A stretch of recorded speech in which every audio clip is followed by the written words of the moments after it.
Le jogging matinal d'une jeune femme a viré au cauchemar, une tragédie qui allait secouer toute l'Irlande. Dès les premières heures, l'affaire s'est emparée de l'actualité, suscitant l'indignation de centaines de milliers d'habitants. La pression sur les détectives était immense, mais les révélations de leur enquête allaient bouleverser l'opinion publique, confrontée à l'incompréhension face à un tel drame.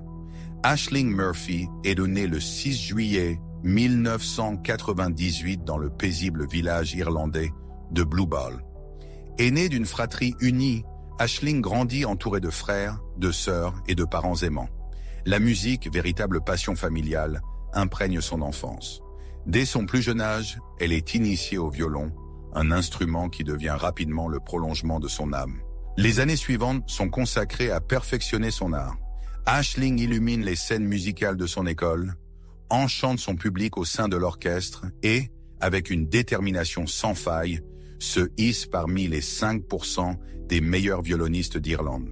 Malgré cette flamme musicale qui brûle en elle, Aisling nourrit un autre rêve depuis l'école, celui de devenir enseignante.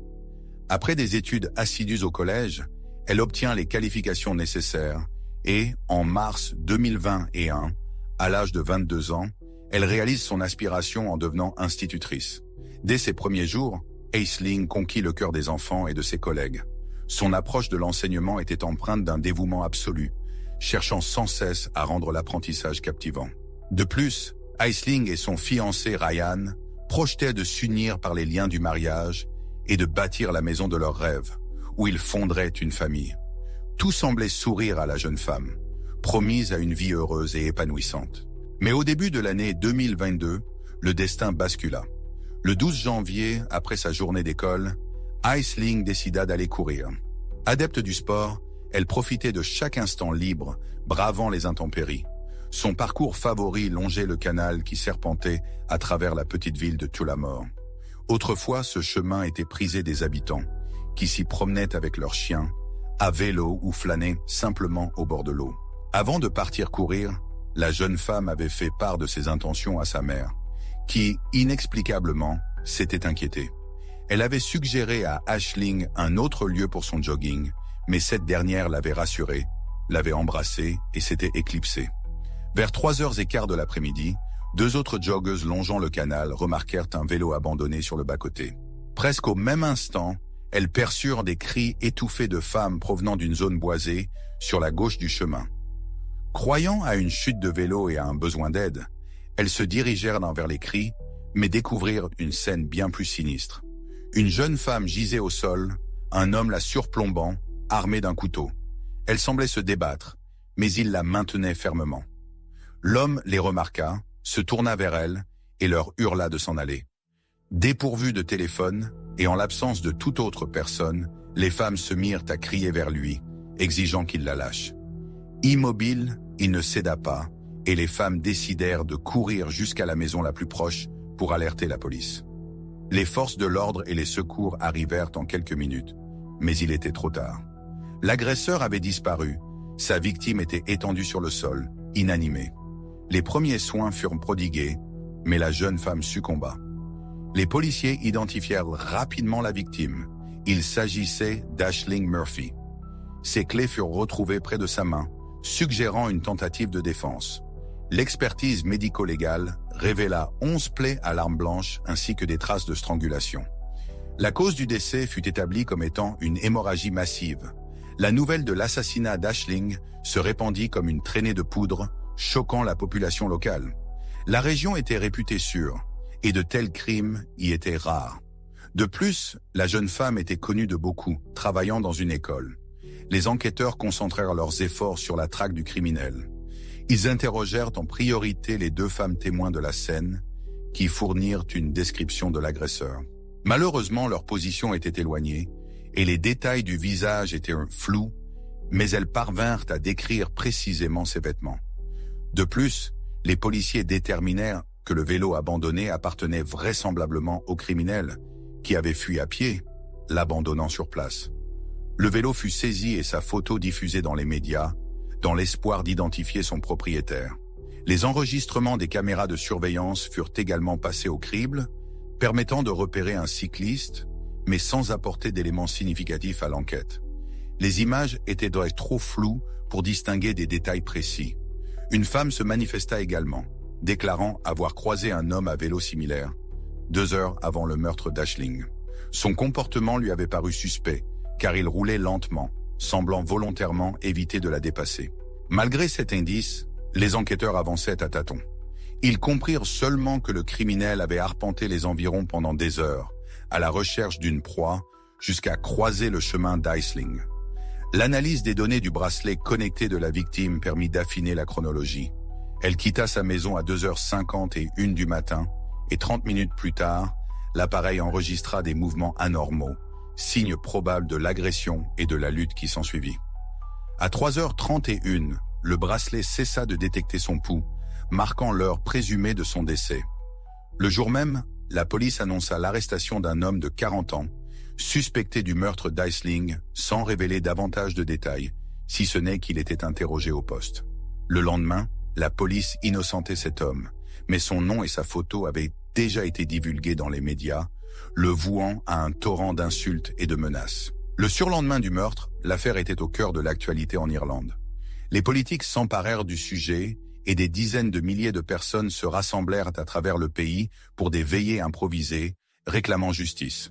La police confirma aux journalistes qu'elle n'envisageait pas l'implication d'un proche d'Aisling. D'après les éléments disponibles, l'agresseur avait rôdé pendant des heures le long du canal, à la recherche d'une victime, semant la terreur parmi les habitants qui osaient à peine sortir seuls, craignant une nouvelle attaque.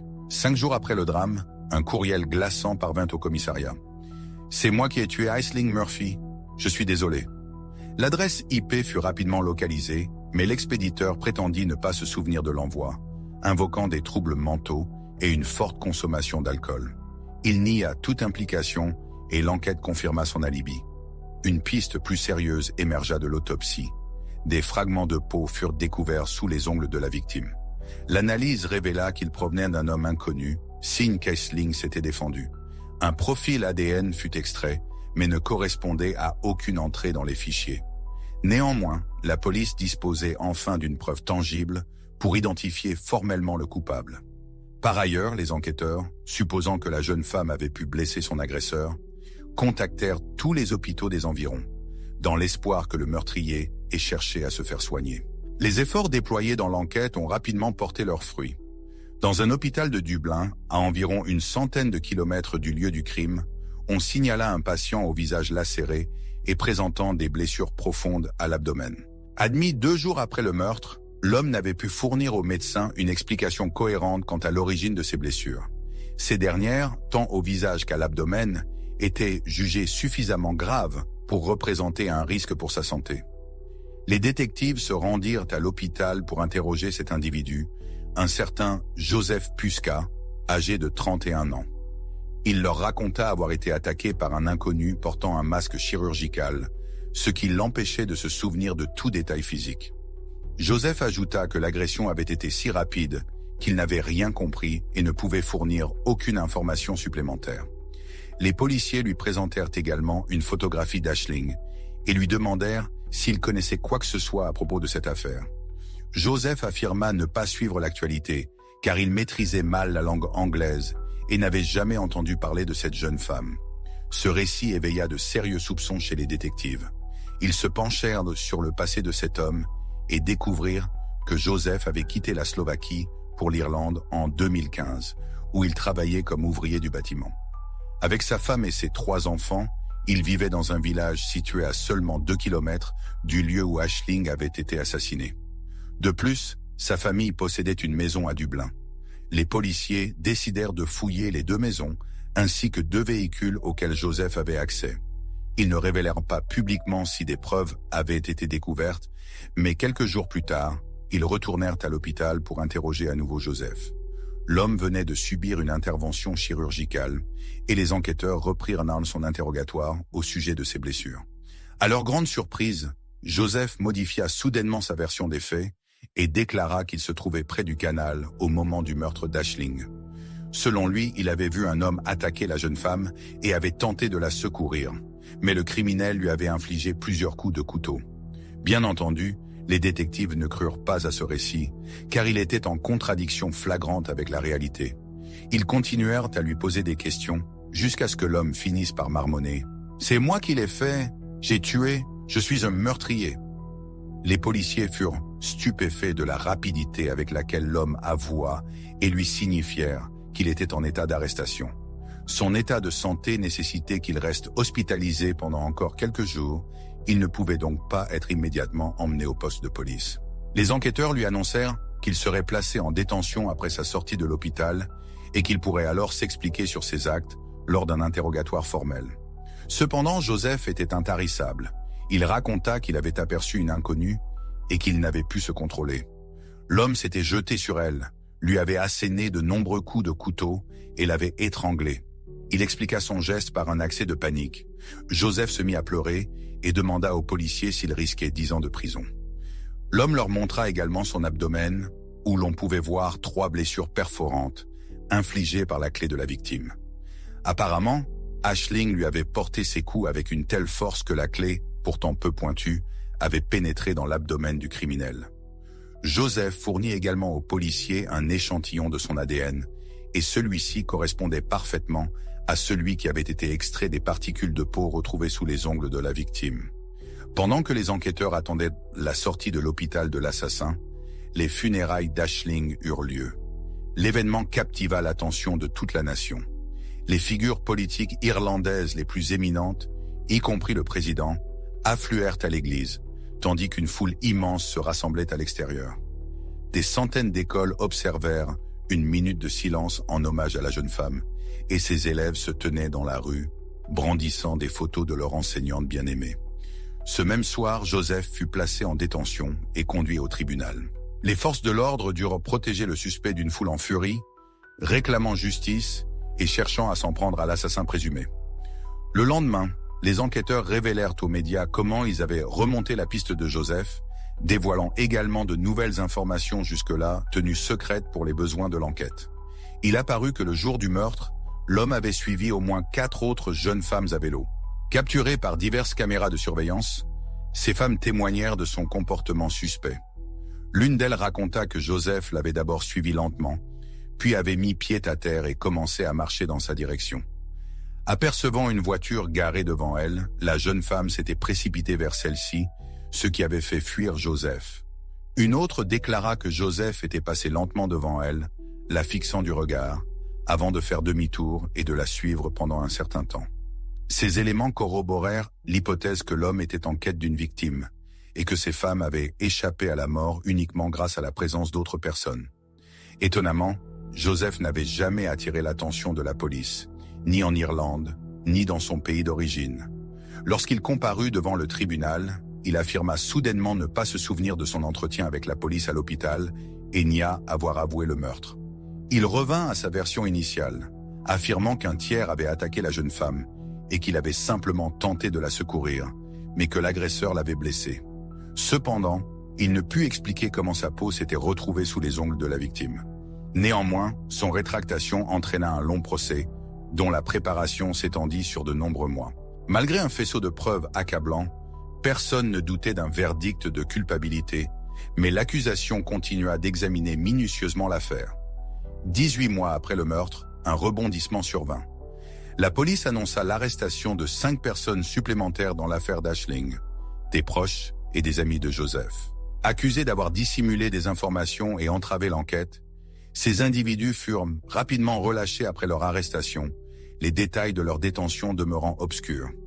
Le procès de Joseph débuta le 17 octobre 2023. Isolé avant l'audience pour sa propre sécurité, face aux menaces des autres détenus, Joseph plaida non coupable par la voix de son avocat. Ce dernier demanda l'exclusion des aveux faits à l'hôpital, arguant que son client, sous l'influence de médicaments puissants, n'était pas maître de ses paroles. Un expert médical réfuta cette thèse, assurant que Joseph n'avait reçu aucune substance susceptible d'altérer son jugement. L'avocat insista, son client avait uniquement cherché à secourir la jeune femme.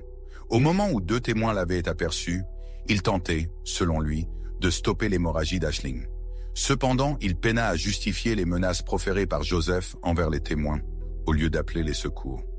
L'accusation, elle, s'appuyait sur un faisceau d'indices accablants, notamment les résultats irréfutables des analyses ADN. 2 témoignages formels et la présence de 4 femmes l'ayant aperçu rôdant à vélo ce jour-là ont renforcé la thèse de l'accusation. L'horreur s'est nouée ce jour-là. Joseph, animé d'intentions sinistres, avait passé des heures à traquer sa proie. Aisling, croisée sur son chemin, allait devenir la cible de sa violence. Mais la jeune femme courageuse s'est défendue avec acharnement. Griffures au visage, 3 coups de clé assénés avec force dans l'abdomen. Une résistance inattendue qui a semé la panique chez Joseph. Dans un accès de fureur, il l'a poignardée à 11 reprises avant de l'étrangler, avant de fuir, abandonnant son vélo derrière lui. 2 jours plus tard, blessé, il était contraint de se faire soigner à l'hôpital. Le procès fut rapide, moins d'1 mois. Le 9 novembre, Joseph fut déclaré coupable à l'unanimité. Sa sentence, la prison à vie, sans possibilité de libération conditionnelle. Durant toute la procédure, aucun remords n'a transparé sur son visage, seulement un rictus narquois. Dès son arrivée en prison, il fut placé sous surveillance constante, certains détenus ayant déjà manifesté leur impatience de le rencontrer. Paradoxalement, malgré le poids des preuves, sa famille clame son innocence. Aucune charge n'a été retenue contre eux à l'époque, et il est peu probable que cela change. Après le verdict, les proches d'Aisling ont exprimé leur gratitude envers la justice, la police, mais aussi envers tout un pays. Le soutien massif qu'ils ont reçu durant l'enquête a été inestimable.